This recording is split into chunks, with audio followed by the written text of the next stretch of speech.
You're migrating to TypeScript, and your favorite library has absolutely zero type definitions. Now what?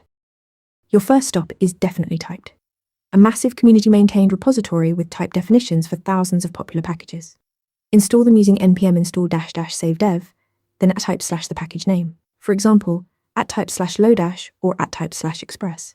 TypeScript discovers these packages automatically and immediately gives you full autocomplete, inline documentation, and compile time safety, without changing a single line of the original library. When no community types exist, you create your own declaration file. Give it a .to extension and use the declare module syntax to describe the library's public API. You only need to type what your code actually uses. A function signature here, an exported class there. Drop the file in a declarations folder, and TypeScript will find it automatically based on your tsconfig include paths. During a migration, you don't need to type everything on day one.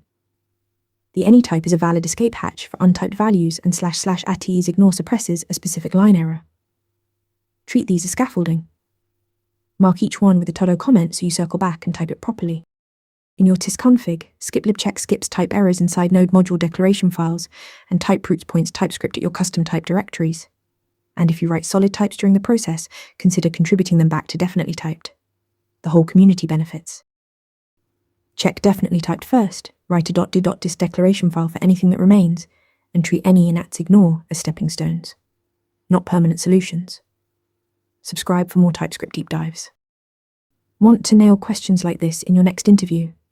Interview Mentor gives you hands-on practice with real questions. Every answer gets a grade with specific, personalized feedback. Track your progress across topics and difficulty levels.